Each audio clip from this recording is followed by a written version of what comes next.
क्योंकि जो काम आपके पाकिस्तानी सॉरी मुसलमानों को करना चाहिए था वो एक नॉन मुस्लिम कर रहा है। ठीक है ये अच्छा, मुस्लिम और नॉन मुस्लिम, मैं कहता हूँ इंसानियत की जिधर बात हो उधर ये चीज बीच में शायद ना लाए तो ज्यादा बेहतर नहीं है। तुम्हारे कंट्री के लोगों के अंदर दिमाग है ही नहीं भाई, जितनी सी सोच होगी उतने से ही तो बोलेगे ना भाई, कहाँ से और ज्यादा बोलेगे। आप एज अ मुसलमान होके नहीं सोचते, आप एज अ पाकिस्तानी होकर सोच रहे हैं इस टाइम पे। ठीक है अच्छा। जबकि आपको एज अ मुस्लिम होकर सोचना चाहिए। ठीक है कि हमारे ताल्लुकात आपस में क्यों खराब और है। इससे भी आगे आप तो तुम्हारे देश के लोगों ने कर रखे तुम्हारे ताल्लुकात भाई, ये 1947 की बात है, जब से देश आजाद हुआ है, जब से देख लो तुम हिंदुओं की कैसी कंडीशन है तुम्हारी कंट्री के अंदर। कनेक्ट होना जरूरी है। जिधर हम कहेंगे ना मुसलमान मुसलमान मुसलमान, ऐसे लेट्स सपोज पाकिस्तान में भी तो हिंदू कम्युनिटी है, पाकिस्तान में भी क्रिश्चियन कम्युनिटी है, वो कहेंगे यार ये तो 24 घंटे मुसलमान मुसलमान करते रहते हैं, फिर इसका मतलब हमारा साहिल भाई एक बात तो पक्की है भाई, तुम्हारी कंट्री के अंदर हिंदुओं की कोई भी इज्जत नहीं है भाई, अभी भी नहीं है। और पहले तो कितनी सारी जनसंख्या थी हिंदुओं की, लेकिन आज तो भाई 0% ही रह चुकी है भाई। तुम्हें भी तो अच्छे से पता होगा तुम्हारे कंट्री के अंदर हमारे हिंदुओं की कितनी कंडीशन खराब हो चुकी है। समझ रहे हो पाकिस्तान नहीं है, ये कंट्री लेवल पे बात है, ऐसे ही है। कंट्री लेवल पे यूनियन कहाँ खड़ी है। और ओआईसी वैसे है तो सही है तमाम इस्लामिक कंट्रीज की। ओआईसी है वो मुझे बड़ा प्यारा एक जुमला याद आ गया डॉक्टर सरार अहमद का। वो कहते हैं हमारी जो ओआईसी है वो ओआईसी बन के रह गई हुई है। ठीक है भाई हमारी कंट्री के अंदर सबको समान अधिकार मिलता है, लेकिन बात ओबीसी की आई गई तो मैं बता दूं कि भाई उनको भी सभी समान अधिकार मिला है, लेकिन भैया जी तुम्हारी सोच ही कुछ घटे है, इसी कारण कुछ कह भी नहीं सकता उनके बारे में। डॉक्टर इसरार साहब गए इंडिया, जिनकी आपने बात की है, उन्होंने वापस आके ये स्टेटमेंट दी थी कि वहाँ की मस्जिदों में यहाँ से ज्यादा रश होता है, वहाँ पे ज्यादा मुसलमान प्रैक्टिस करते हैं इस्लाम। आपके लिए पहले मजहब है, पहले मजहब है या पहले पाकिस्तान? मेरा सवाल वो मैं आपको बताता हूँ, आप मुझे बताएं ना, मैं बताता हूँ ना, पहले आप मेरे सवाल के जवाब में आपके सवाल का जवाब बताएं। दूंगा। ठीक है हमारे लोगों के लिए तो तुम्हारा मजहब है, लेकिन हमारी कंट्री के लिए तो भाई हमारा देश ही सबसे पहले है भाई। समझ रहे हो बताएं।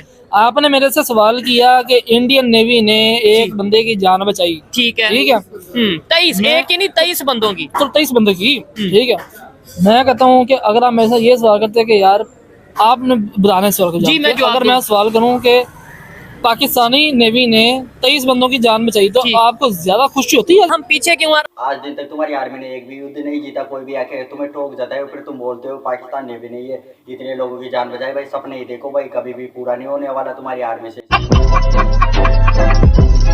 ठीक है वो बिल्कुल कर रहे हैं सर आपके। तो फिर आप नॉन मुस्लिम क्यों कहते हैं? सुनो ना मैं बताता हूँ नॉन मुस्लिम क्यों कहता हूँ। अच्छा बताएं। ठीक है मैं बताता हूँ क्यों बात कर रहे हैं। जिस टाइप आप एंगल बाहर लेके जाना चाह रहे हैं ना, मैं ऑन रिकॉर्ड भी ऑफ रिकॉर्ड भी बड़ी लंबी डिबेट कर सकता हूँ इस पे सर। लॉजिकल करें ना बात सर। कहाँ से लंबी डिबेट करोगे भाई, तुम एक भी बात सही नहीं बोल रहे भाई, हकीकत तो बात बताते नहीं हो भाई, कहाँ से डिबेट करोगे भाई। जितने भी ये ज्यूज वगैरह हैं या जितने ये नॉन मुस्लिम है ना, ये कुरान पाक को पढ़ के अल्लाह को ढूंढने निकल गए में है। Hi friend, welcome to back my YouTube channel India Lal 12। बता सकते हैं आज का वीडियो का टॉपिक भी हमारे पड़ोसी मुल्क के ऊपर होने वाला है, क्योंकि इंडियन नेवी ने इनके फिर जवानों को बचा लिया है भाई, जिससे फिर भी फुदकने लगे हैं। तो फ्रेंड वीडियो को शुरू कर। पाकिस्तानियों की जान बचाई गई है सोमालिया के डाकुओं से इंडियन नेवी की तरफ से, इसके अलावा ईरान के लोगों की भी जान बचाई, बांग्लादेश की शिप भी बचाई इंडियन नेवी ने। सबसे पहले तो एज ए पाकिस्तानी मैं खुद सलूट करता हूँ, और साथ सलूट तो करना पड़ेगा भाई, हमारी आर्मी ने काम ही ऐसा किया है जिसलिए सलूट करना पड़ेगा आपको। अबे साले तभी मेरा माफ करना गुस्से में इधर आता हूँ मैं, अगर मेरी बात से आप डिसएग्री भी कर सकते हैं, लेकिन आपने मेरे से सवाल पूछा, नहीं मेरे से आपने सवाल पूछा, मैं जवाब ये देता हूँ। जवाब ये है कि शायद वो ये नहीं देखते कि मुस्लिम नॉन मुस्लिम क्रिश्चियन या हिंदू, वो ये देखते हैं कि भाई जिससे जो फायदा या इंसानियत के तौर पे और उसके साथ रिसर्च और डेवलपमेंट पे वो काम करते हैं। हमारी जो यूथ है ना, ये हमारे जो यूथ है, मैं बैठा हूँ आप बैठे हैं भाई, ये कैमरा मैन है। ठीक है हाँ ये तुम्हारी यूथ अनपढ़ गवार है, पढ़ी लिखी नहीं है भाई, कुछ भी बोल देती तुम्हारी तरह कैमरे के सामने। आपसे इस बात से एग्री करता हूँ कि इंसानियत के नाते बात होनी चाहिए, बिल्कुल होनी चाहिए। ठीक है बिल्कुल होनी चाहिए। ठीक है लेकिन इसके बरअक्स मैंने आपसे क्या बात की, जो काम एक इंडियन बात कर रहा है, जो इंडियन ने कर रहा है, वो हम नहीं कर नो डाउट वो बिल्कुल अच्छा काम किया उसने, वो उसने बिल्कुल, मैं ऑन कैमरा ऑन रिकॉर्ड बात कर रहा हूँ, उसने अच्छा काम किया। ठीक है लेकिन उसके बरअक्स भजन। हाँ भाई हम इंडियन कितनी भी तारीफ कर ले, लेकिन तुम्हारी तो भाई जलेगी इसमें, क्योंकि भाई तुम इंडिया की तारीफ करना ही नहीं चाहते भाई, तुम्हारे लिए कुछ भी करते लेकिन फिर भी इंडिया की तारीफ नहीं करोगे भाई।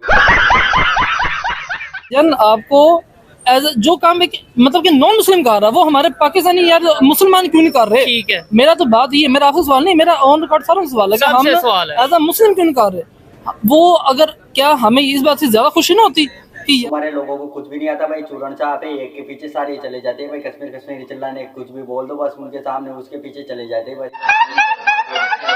नहीं है हाँ, वो आप बताएं। इस काबिल क्यों वो नहीं आप है हम? बताएं क्यों नहीं है काबिल? सर हम कुरान से दूर हो गए हैं, अच्छा ठीक है, हम नमाज से दूर हो गए हैं, ठीक है। ठीक है, हमारा आपस में एक मुसलमान दूसरे मुसलमान हमारा ताल्लुक खराब है। ठीक है आप दूसरे मुल्कों को छोड़े, हमारे दूसरे शहरों में छोड़े, ठीक है, आपका अपना साथ वाला घर से खबर नहीं होती। ठीक है, आपने बोला हम पीछे इसलिए हैं या इस काबिल आपकी इसलिए पहले नहीं है। देश पहले तुम्हारी कंट्री के अंदर एजुकेशन सिस्टम काफी ज्यादा बेकार है भाई, इसी कारण किधर भी जाते हैं तुम्हारे देश के लोग किधर भी जाते हैं कुछ ना कुछ कांड करके आते हैं, इसी कारण वहाँ से भी लाद देके भगा दिया जाता है भाई तुम्हारी कंट्री। मारो मुझे, मारो मारो। पहले आपकी जब बेस है ना, बेस जब आपकी बनेगी ना पति, ठीक है, as a Muslim not as a Pakistani, as a human being base अगर बना ले आप। अच्छा ह्यूमन बीइंग में बनाऊंगा वो उस बात में मत मैं भी आपके साथ जो भाई बैठे हैं वो क्रिश्चियन हो तो आप कहें कि एज ए मुस्लिम वो तो सोचेगा यार ये क्या बात नहीं है। मैं बात सुनना ये तो हकीकत ही है भाई, तुम्हारी कंट्री के अंदर तुम्हारे लोगों का धर्म का सम्मान नहीं होता है भाई, हमारे धर्म के लोगों का कोई भी सम्मान नहीं है वो, और किसी भी धर्म का सम्मान नहीं है भाई, ये हकीकत बात है। समझ रहे हो? साइंस आज 14.5 साल बाद वो तस्दीक कर रही है जो कुरान पाक के अंदर 14.5 साल पहले थी। अच्छा राइट? कौन है ये लोग? कहां से आते हैं?